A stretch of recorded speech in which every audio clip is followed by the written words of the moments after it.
Regardez le papillon qui s'envole du chêne. Il est heureux, comme lui, je veux battre des ailes et juste me sentir mieux.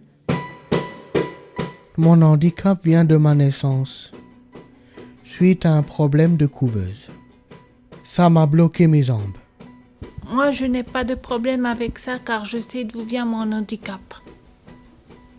J'étais dans un centre adapté à Flavigny. Je ne savais pas marcher et on me déplaçait avec un fauteuil couché à plat car j'étais plâtré jusqu'au ventre. Dans le centre, j'allais à l'école, mais ne tenais pas sur ma chaise. J'étais sur mon fauteuil allongé et de là, je suivais mes cours.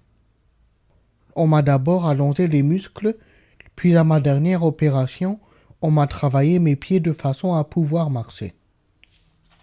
Petite, j'étais très volontaire et j'avais envie de faire comme tout le monde, et surtout comme mes frères et sœurs qui adoraient se baigner dans le Rhin.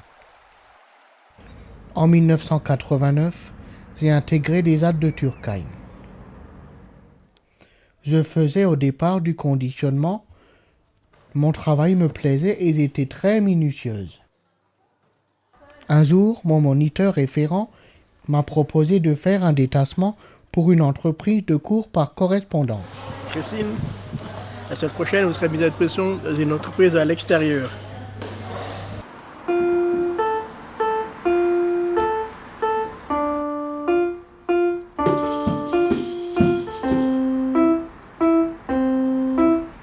J'étais autonome, je me rendais au travail en bus et je me sentais une personne ordinaire. Tout allait très bien.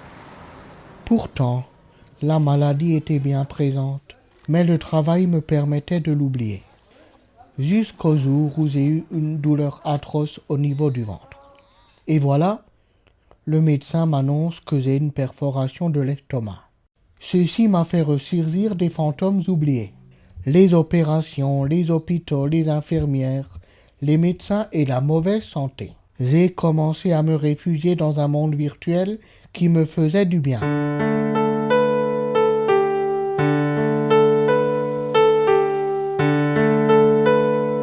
Pour cela, j'ai utilisé la technique de la sophrologie qui permet de se concentrer sur une image positive et celle qui revenait en boucle était de mon frère et ma sœur qui se baignent dans le Rhin.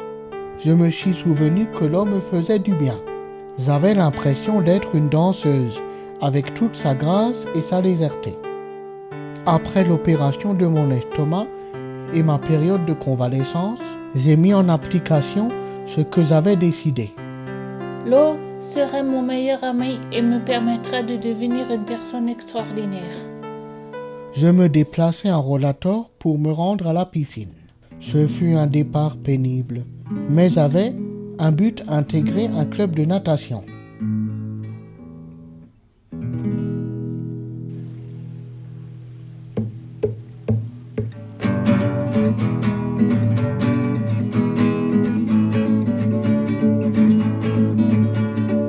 Il m'a fallu apprendre à nager et à synchroniser mes mouvements pour que je puisse flotter et ne pas couler comme une pierre.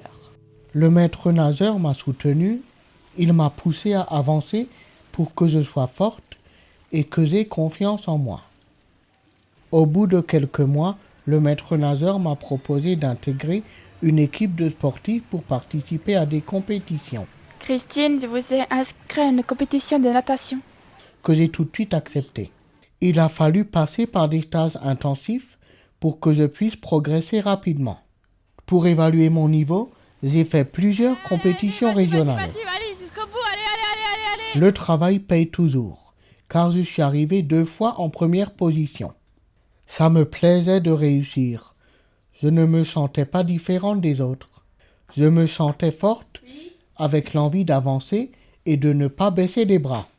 Vu mes résultats, l'entraîneur m'a proposé de faire la compétition handi internationale.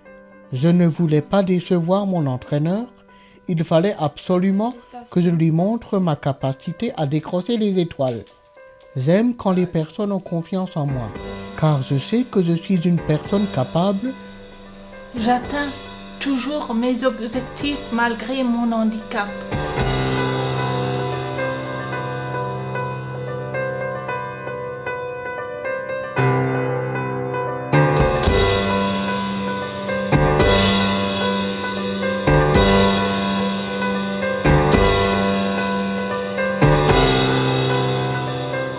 Aujourd'hui, j'ai un rêve, c'est de pouvoir danser et d'oublier mon handicap.